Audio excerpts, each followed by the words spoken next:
¿Qué tal, hermanos? Estamos este domingo con otro evangelio que es continuación del texto anterior, ¿no? El texto anterior que estábamos viendo era el llamado de los discípulos en Lucas, y Lucas lo había unido con la pesca milagrosa.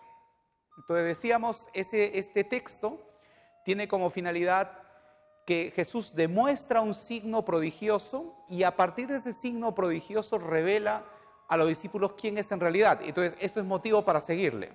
En el Evangelio de Lucas hay una diferencia con los otros evangelios. En Marcos no se encuentra el texto de las bienaventuranzas. Marcos es un evangelio que no tiene el texto de las bienaventuranzas, solo lo van a tener Mateo y Lucas. En el caso de Mateo hay una escena donde Jesús sube al monte y pronuncia las bienaventuranzas.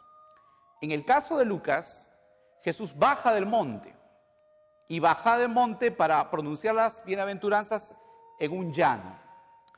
Evidentemente, cuando uno va, por ejemplo, a Tierra Santa, va a la parte de Galilea,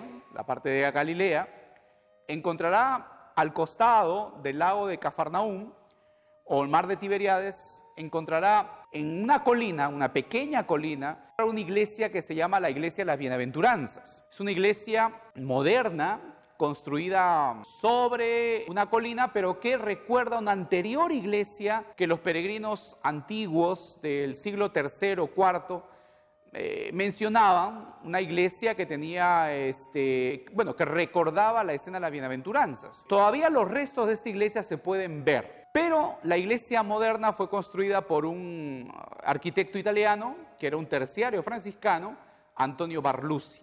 Entonces, en todo el interior de la iglesia se observan las bienaventuranzas, las inscripciones en latín de las bienaventuranzas. Bueno, dejando un poco el tema de la arqueología, nos toca ahora hablar sobre el tema de las bienaventuranzas en Lucas. ¿Qué de especial tienen estas bienaventuranzas? En primer lugar, comienza con la frase, bienaventurados los pobres.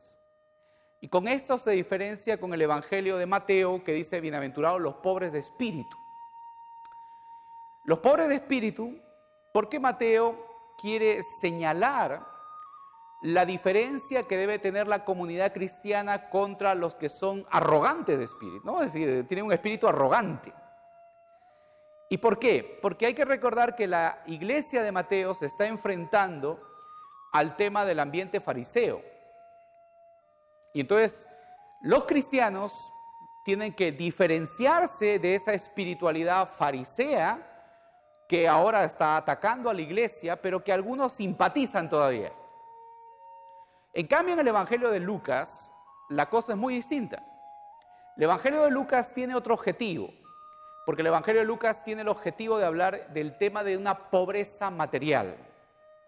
Y entonces acá sí hace una distinción, felices los pobres y ay de ustedes los ricos. Entonces, en Lucas hay un problema de la comunidad cristiana. ¿Cuál es el problema de la comunidad cristiana?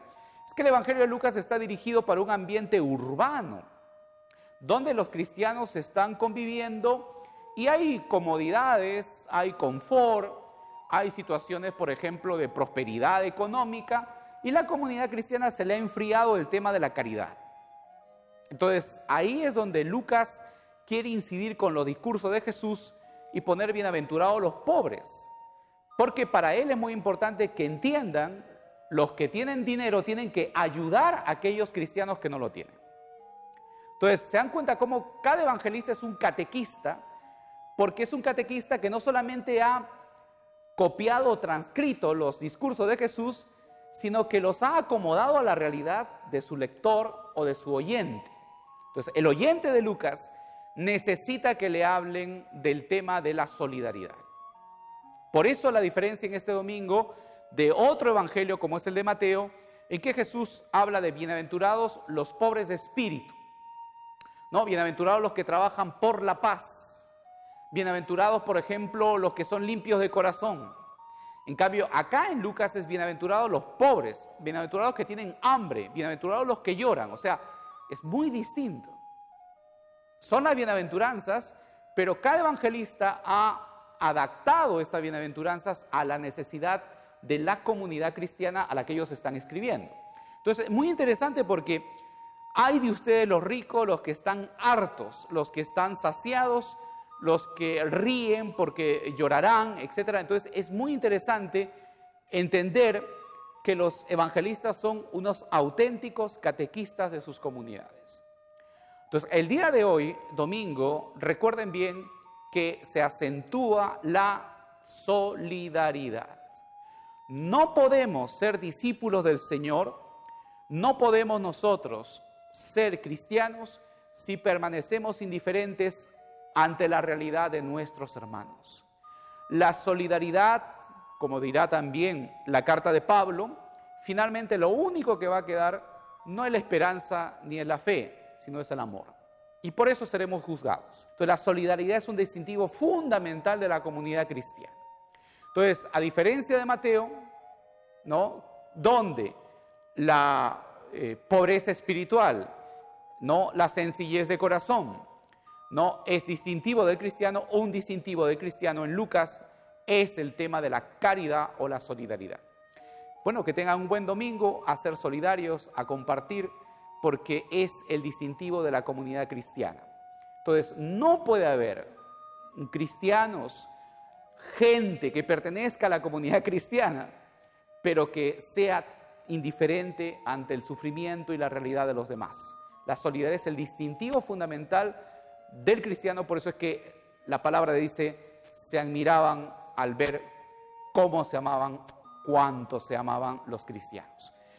Que el Señor les dé su bendición en el nombre del Padre, del Hijo y del Espíritu Santo, y que tengamos un buen domingo en familia.